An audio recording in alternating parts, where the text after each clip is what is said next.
Pastor David was on his knees, cleaning a billionaire's shoe. Not in some private place where nobody could see him. He was right outside his church, only minutes after Sunday service, with dozens of church members walking past. His hand moved slowly over Mr. Tony's expensive leather shoe. Mr. Tony stood over him, scrolling through his phone. "Make sure you clean it properly," he said. David swallowed hard. Yes, sir." He continued cleaning. A woman standing nearby stared in disbelief. "Is that Pastor David?" "Yes," another woman whispered. "Then why is he cleaning that man's shoe?" Nobody had an answer. The man David was serving was not just any church member. Mr. Tony was one of the richest men in the church. He was also the chairman of the deacon board. And Pastor David was supposed to be one of the men he respected.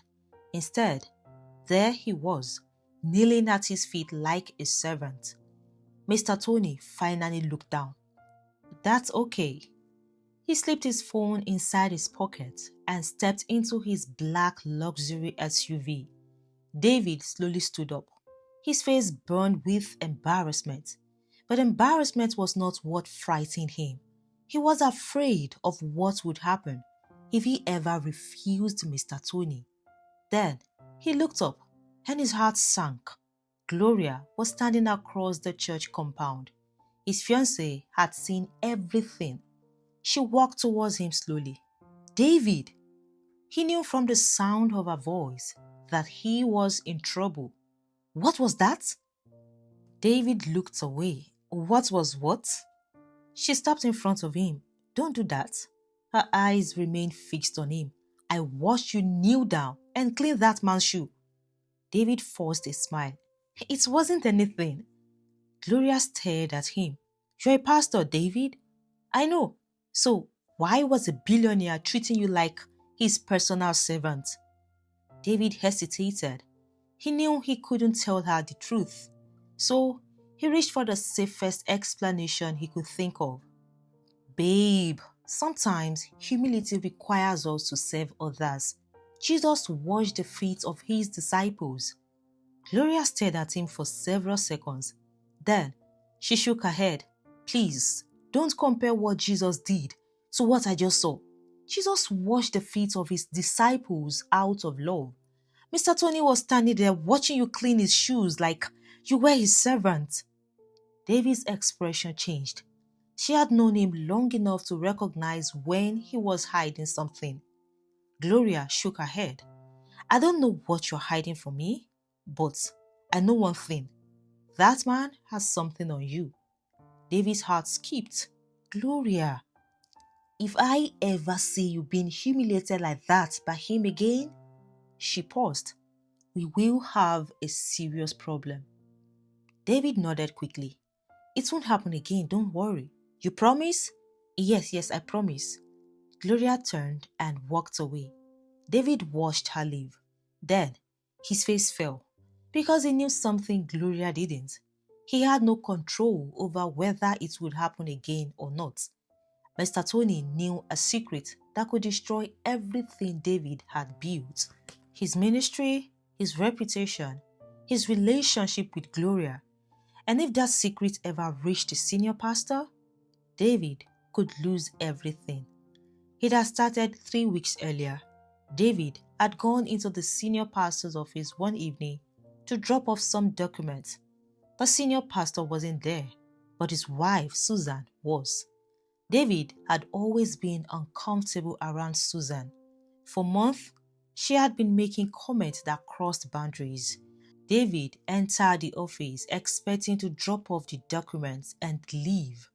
Instead, Susan moved towards him. David stepped back. Please stop." She smiled. "Why are you always running away from me?" "Because this isn't right." Susan moved closer. David stepped back again. "Please, ma, I don't want any trouble." Then, before David could react, Susan kissed him. David froze. For a few seconds, he didn't move, and then he kissed her back. It lasted only seconds, but those seconds were enough to destroy the life he thought he had under control. The office door suddenly opened. David turned. His blood ran cold. Mr. Tony was standing there. He had seen everything. David immediately stepped away from Susan. "Sir!" Mr. Tony didn't say a word. He looked at Susan, then at David, then back at Susan. David's voice began to tremble. "Sir, please." Mr. Tony remained silent. "Please don't tell the pastor." Still nothing. David swallowed. "I beg you." Finally, Mr. Tony looked directly into his eyes. "Don't worry." David breathed again. "I won't tell him." David almost collapsed with relief. "Thank you, sir." But David didn't understand what had just happened. Mr. Tony hadn't forgiven him. He had simply discovered something he could use. And from that day forward, Pastor David stopped being a pastor in Mr. Tony's presence. He became a man under control. First, it was small. "Pastor David, help me carry this." Then, "Open my car." Then, "Take this to my house." Then, "Clean my shoes." And whenever David hesitated, Mr. Tony didn't need to say a word. He would simply look at him. David understood. "I know what you did, and I can expose you whenever I want." So, David obeyed. He carried Mr. Tony's bags. He ran his errands. He opened his car. He cleaned things for him. And sometimes, deliberately, Mr. Tony humiliated him in front of other church members. Nobody knew why. Some thought David was simply being respectful. Others assumed he was trying to maintain a good relationship with one of the church's biggest donors. But David knew the truth. And now, Gloria had seen it too. The worst part was that she was already asking questions. Questions David couldn't answer without exposing himself. That evening, David sat alone in his room. Gloria's word kept replaying in his mind. "If I see that happen again, we will have a serious problem." He buried his face in his hands. He loved Gloria. She was one of the few people who genuinely believed in him and supported his ministry. He couldn't bear to lose her. But how could he explain the truth? How could he tell the woman he intended to marry that the reason the billionaire was treating him like a servant was because he had been caught kissing the senior pastor's wife? David shook his head. No, he couldn't tell her. Maybe Mr. Tony would eventually get tired. Maybe the humiliation would stop. But the following Sunday, David discovered just how wrong he was. After service, Mr. Tony called him again. He held up his leather bag. "Take this to my car." David looked at the bag. Then, he looked around. Several members were nearby, and among them was Gloria. Their eyes met. David's heart sank. Mr. Tony handed him the bag.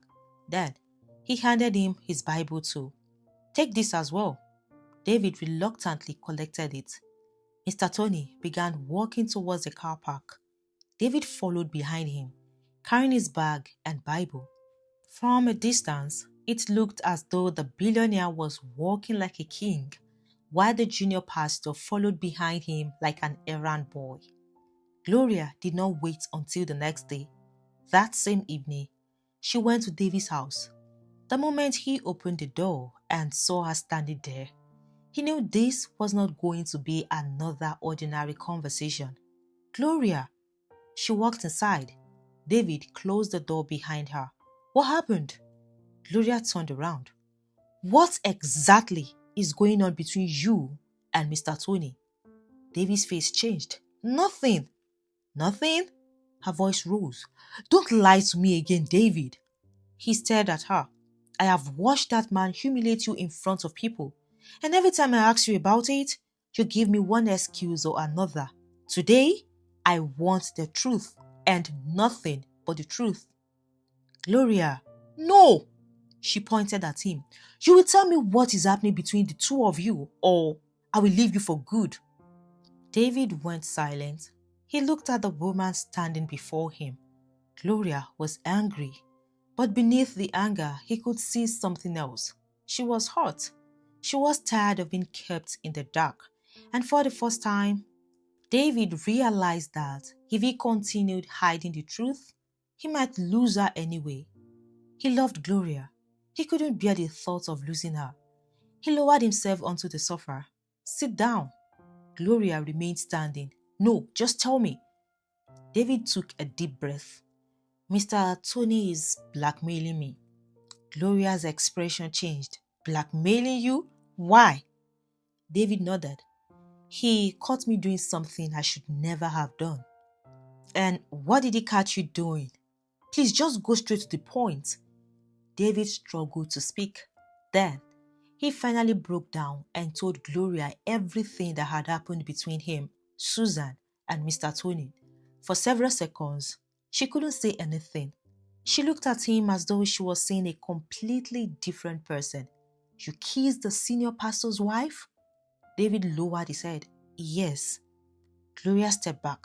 She was stunned. How could you do such a thing, David? Have you no decency? No respect for God? David apologized repeatedly. He admitted that he had resisted Susan's advances in the past, but could not explain how he had lost control that day. He said it felt as though something had come over him, and by the time Mr. Tony walked in, the damage had already been done, and Mr. Tony agreed not to tell the senior pastor or the church, only on the condition that he obey him whenever he demanded anything. Gloria listened in disbelief. So, you've been allowing him to humiliate you because you are afraid he will expose you? David nodded. Yes. She sat down slowly. For a moment, neither of them spoke. Then, Gloria stood up. I need to go. David immediately rose. Gloria, please. I said I'm sorry. Gloria looked back at him. I know you're sorry, but I am deeply disappointed in you. She stepped outside. David followed her. He stood outside watching her disappear. He called her phone several times that night. She didn't answer. He called again the next morning. Nothing. David became increasingly worried. He loved Gloria, and for the first time, he wasn't sure whether she would ever forgive him. The following Sunday, Gloria came to church. She didn't speak to David. She simply watched. After the service, Mr. Tony called David and handed him his bag. Gloria stood at a distance, watching the familiar scene unfold. Mr. Tony walked towards his car, while David followed behind carrying his bag. Gloria's anger returned, but this time, she wasn't only angry with David. She was angry with the man who had been using David's mistake to humiliate him publicly. Just before Mr. Tony entered his car, Gloria walked towards them. Mr. Tony, he turned. What is it? Gloria looked him directly in the eyes. If you continue using Pastor David's secret to make him your servant, the day you think you are standing over him may become the day your own buried secrets are dragged into the light. Mr. Tony's face hardened. What are you talking about, young lady? You heard me. Are you threatening me? Gloria didn't move. No, I am only warning you. Mr. Tony stepped closer.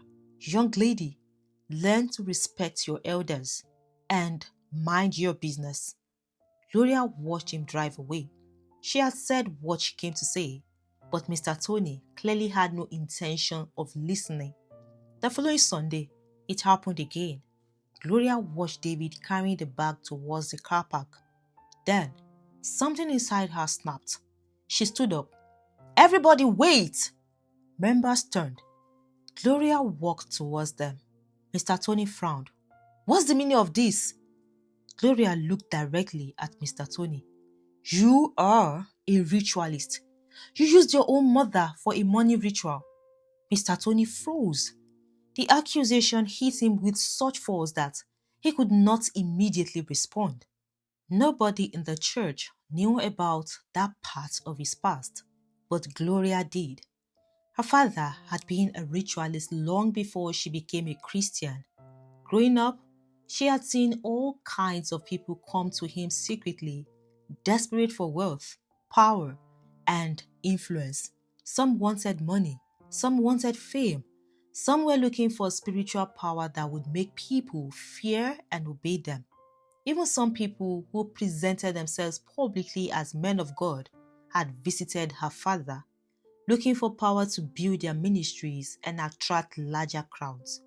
Gloria had seen enough to know that the respectable image many of these people presented in public did not always match what they did in secret. For years, she had watched all of this and wanted nothing to do with Christianity. She had seen too much hypocrisy to believe that the God Christians talked about was real. Then she met David. He never forced religion on her. He patiently answered her questions, taught her the scriptures, prayed with her, and through his love and consistency slowly showed her a different picture of Christianity. It was through David that Gloria eventually gave her life to Christ. She had left her father's word behind, but she had not forgotten the people she had seen passing through the house, and Mr. Tony was one of them. That was why she could stand there that morning and speak with such certainty. The congregation erupted in confusion. Mr. Tony didn't wait for anyone to ask him another question. He hurried towards his car and drove out of the church compound. Mr. Tony never returned to the church. After he drove away that Sunday, nobody heard from him again. For the first few days, the church was filled with whispers.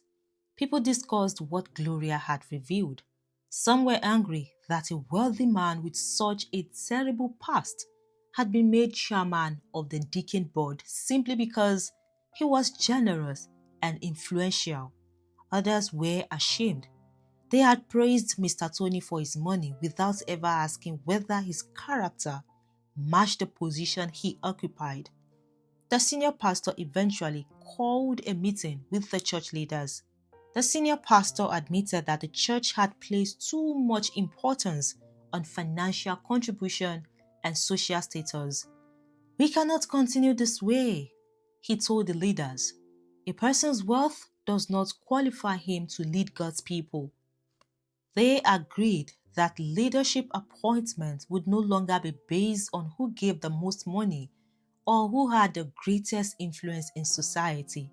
They would pray, they would seek God's direction, they would examine character, spiritual maturity, faithfulness, and willingness to serve. The church could not change what had already happened, but they could make sure they did not repeat the same mistake.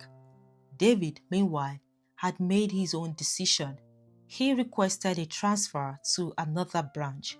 He gave the leadership a simple reason. He needed a fresh environment, but privately, he knew exactly why. He needed to put distance between himself and Susan. He had learned that resisting temptation once did not mean he could keep placing himself in the same dangerous situation and assume he would always be strong enough. The senior pastor agreed to the transfer. David left quietly, but there was still one person he had to face: Gloria. Their relationship had not returned to normal. Gloria still loved David, but what he had confessed had wounded her deeply. David understood that. He did not pressure her. One evening, he met her and said, "I know I hurt you." Gloria looked at him quietly. "I know you have apologized, David, but some things don't disappear because someone says sorry." David lowered his head. "I know." He took a breath. "I don't expect you to forget what happened. I only want you to know that I am truly sorry. I was wrong. And being blackmailed doesn't change that." He wasn't blaming Susan or Mr. Tony. He wasn't blaming temptation. He was accepting responsibility for his own choice. I still love you, Gloria finally said. But I need to know that the man I'm going to marry has learned from this. I have, she nodded. We will take things slowly. David agreed. It wasn't an instant restoration. It was a relationship being rebuilt. And Susan, she had watched everything unfold. She knew that her actions had contributed to the situation, and now the consequences had reached far beyond the two of them. One evening, Susan sat across from her husband. The senior pastor noticed immediately that something was wrong. What happened? Susan struggled to speak. Then she told him everything. She admitted that she had pursued David. She admitted that she had repeatedly tried to convince him to sleep with her. Her husband sat in silence. The confession devastated him. For a long time, he couldn't speak. Susan cried, I am sorry. He looked at her. I don't know what to say. I trusted you. I know. She wiped her tears. I cannot change what I did, but I don't want to hide it anymore. The senior pastor needed time. He did not pretend that the betrayal didn't hurt. He did not immediately act as though everything was normal. But Susan had finally done the one thing she should have done from the beginning. She had confessed. Whatever happened to their marriage afterward would have to be worked through honestly. Months later, David was serving in another branch. Gloria eventually joined him there on one Sunday. After the service, they sat outside the church and talked. There was no longer any need for secret between them. Their relationship had survived, but not because they pretended nothing had happened. They had faced it. David had accepted responsibility. Gloria had chosen to forgive, and both of them had learned that love could not survive on lies. Before they left, David looked at Gloria. Thank you for not giving up on me. She smiled faintly. Don't make me regret it. David laughed. I won't. They walked away together as two people who had learned that real repentance requires more than saying sorry. It requires change. And sometimes, the most important thing God does after exposing a person's failure is not to destroy them. It is to teach them what they must never become again. I hope you enjoyed this story. Please give it a like, share with your friends and your loved ones. And if you love the story, you will love the next one displayed on your screen. Click to watch it now. I'll see you in the next one. Goodbye.